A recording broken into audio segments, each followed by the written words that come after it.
today's video, for this information, I got most of this stuff from the CDC.gov website and also from the Department of Health. So I'm in Louisiana, so I got my information from the Louisiana Department of Health. But if you are in a different state, you can go to your Department of Health website and get this information as well. I also interviewed a few nurses in my family and friend, and I got some good tips and advice. So that's what I'm going to be sharing you today. And I have my little notebook, so this is what I'm going to be reading from. If you have any questions, concerns, comments, any other tips and advice you'd like to share with us, go ahead and drop them down in the comment section of this post in this video. Thanks so much. Let's get to it. What is COVID-19? What is the coronavirus? It's basically a virus that can be spread from person to person via sneeze, cough, touching an object with the virus on it. So you can kind of think of like the flu or the common cold. These are viruses, and you get them, you know, touching objects that have the virus on it, coughs and sneeze. That's kind of the same way with the coronavirus. What are some signs and symptoms of the coronavirus, and what does it mean to be an asymptomatic carrier? So signs and symptoms vary from person to person. Once a person has the virus, your body might react differently and have different symptoms and signs than say another person. But these are kind of some general signs that I saw on the CDC website and that I've heard different individuals say, you know, they've experienced, or different nurses have said to kind of look for if a person has the coronavirus. And these signs and symptoms, it can range from mild fever to severe illness. Some of the general signs: when a decreased sense of taste and smell, a dry cough, and even shortness of breath. So these are very general signs, but these are kind of, you know, things that might, if you're experiencing some of these things and you've been around somebody who maybe had the coronavirus, you might want to just go and get tested just to be safe. What does it mean to be an asymptomatic carrier? An asymptomatic carrier means a person, this is a person who actually has the live virus in their body, and they can actually transmit it from person to person, but they don't have any symptoms. So it can kind of be tricky. I mean, if you're an asymptomatic carrier, chances are you don't know you're an asymptomatic carrier, and because you don't have any symptoms, why would you go get tested? I would say the only reason why a person who's asymptomatic will get tested is maybe if somebody around them had the coronavirus and they're all going to get tested, and then they find out, you know, they have it and they just don't have any symptoms. Asymptomatic carrier. So some other things. What can you do to prevent getting the virus? Because there is no vaccine for this virus, the only way to truly prevent getting the virus is to avoid being exposed to it. That's the only reason. But most of us, you know, we have lives. We have to go to the grocery store. We have to put gas in our car. We have to maybe bring stuff here and there. We have to go to work. We have to interact with our family members within our home. You know, so if you're going out and about in the community, chances are you're kind of coming into contact with somebody, if you're going to a store, who has it. So how do you prevent getting it when you're going out and about to these places? Well, according to the CDC.gov, and also for my state Louisiana Department of Health and hospitals, you need to, these are the rules and the precautions that they are telling everybody to take into consideration and actually do. Wear your face mask. Putting a face mask helps protect other people if you are an asymptomatic carrier. So if you're coughing or sneezing, it kind of covers. If somebody else is coughing and sneezing, it covers and protects your nose and mouth from all that kind of like going into this area. Wash your hands constantly throughout the day, because you're touching different stuff, especially if you're going to a store, you're going out and about, you leave your house. When you come back, wash your hands, because whatever germs you touch while you're out, you're bringing that back into your house. So wash your hands constantly throughout the day. Use some Germ-X to kill the germs and stuff. Wearing your face mask.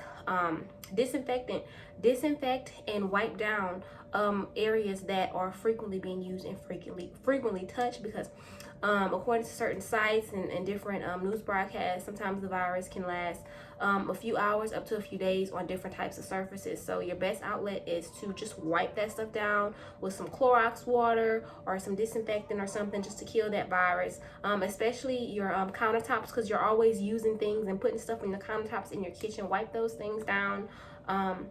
just as often as you can. Avoid touching your eyes, your nose, and your mouth and all that stuff like that, because if you have germs in your hand, it can enter in through, all of these openings. If you're sick, stay home. Stay home if you're sick, to avoid passing it to other people, passing germs and stuff to other people.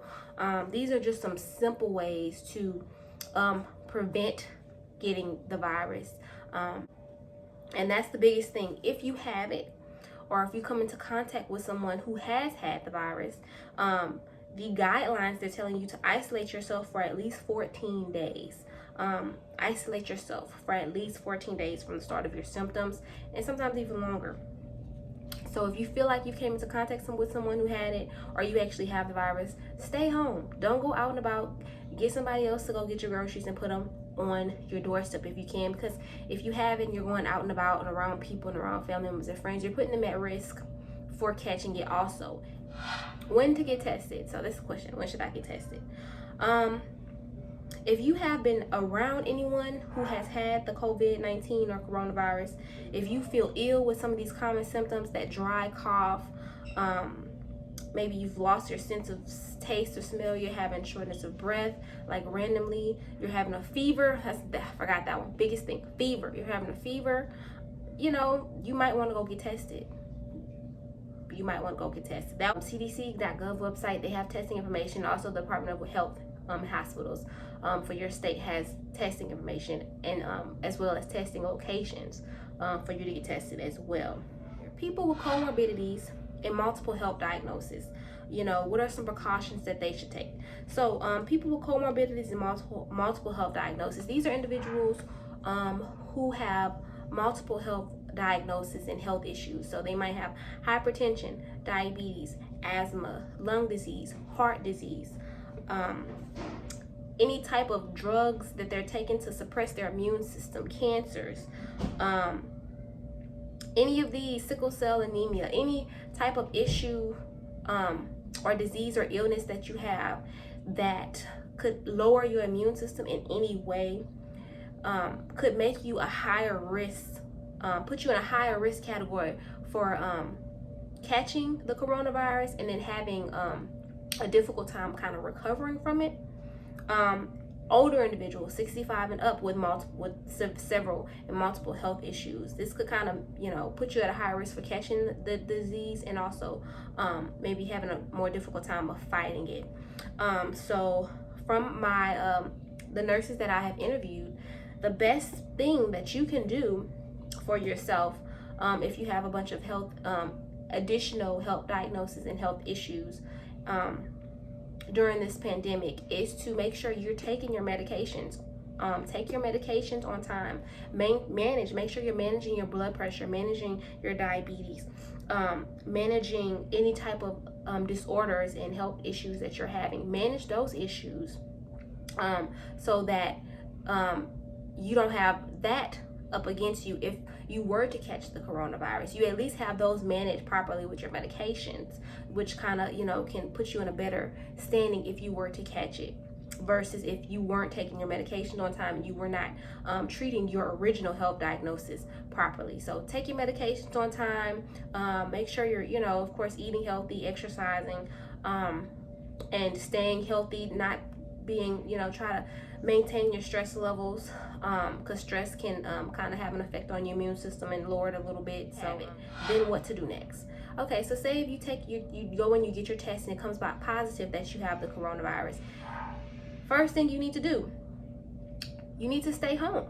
If you're just kind of having those general like flu-like symptoms, just stay home. Take your Tylenol for headaches, of course, and fever and things like that. Body aches and things like that. Take your Tylenol. You can take different kind of cold and flu medications to alleviate some of those symptoms you might be experiencing. If you have a lot of mucus buildup, which I'm hearing people are saying they have mucus buildup and congestion on their chest, that they may be having from the coronavirus. If you have a humidifier in your home, put that humidifier on, and that can kind of moisturize your airways and make it a little bit easier to breathe, and also it kind of loosen up that mucus. Different people use different methods to do this. You can put a steam on, a hot shower on, and kind of sit in the bathroom and let the steam just kind of moisturize your airways, and it helps to loosen up the mucus. I've even seen one girl take a spray bottle of water and hold a hairdryer to her face, and she said the moisture that kind of acts like a humidifier, and the steam from a hot shower just to kind of loosen up the mucus and make it easier to breathe if you're having a lot of chest congestion and mucus buildup. You can do these things as well as take, these over-the-counter medications. And this can help you and isolate yourself and self-quarantine until you're feeling better. And when you go out in the community, wear your mask, wash your hands, and all these different things like that. When to call 911. So say you're at home and you have the coronavirus, you tested positive. When should you call 911? Let me see how long, 12 minutes. When should you call 911 or go to the emergency room? So when you look it up, CDC, if you just type in when to call 911, if you are having a difficult time, trouble breathing in any type of way, trouble breathing, persistent pain or pressure in your chest, to the point where, you can't even drink fluids properly and you just feel really, really bad, call 911, go to the emergency room. It's better to be safe than sorry, guys. Better to be safe than sorry. On here is precautions. What are some precautions for vacations, holidays, and opening back up? So as the states are starting to open back up, I see on my timeline people going on vacations and they're taking their trips. They're trying to get that in there while they can. And then you have the holidays coming up. Right now we're in July. With the holidays coming up, you have July 4th weekend just passed. You're going to have Thanksgiving and Christmas and all these different holidays that will be coming up. I would say, for one, limit your travel if you can, because if you're traveling from state to state, you have an increased chance of getting the virus or spreading it. Environment, new germs. I mean, that's kind of a chance you take. But if you're gonna go, just follow the guidelines. Wear your mask when you're out and about. Wash your hands. Don't touch your eyes, nose, and face area. Cover your mouth when you sneeze. If you're staying in a hotel or a friend's house, disinfect those frequently touched areas. Avoid, large crowds. And these are some things that you can just kind of do to decrease the spread of the virus and decrease your chances of getting the virus. What does the future look like for the coronavirus COVID-19? So, coronavirus COVID-19, what does it look like? What's the future look like? It's not going anywhere. It's not going anywhere, guys. It's not going anywhere. So, don't look for some of these, as far as wearing the mask and just being extra precautious. Don't look for that to stop this year. I think for the rest of the year, you're probably going to be wearing masks and being precautious and disinfecting, because it's not going anywhere. They don't have a vaccine yet, but hopefully early next year, we're in 2020, hopefully early next year in 2021, they will have a vaccine.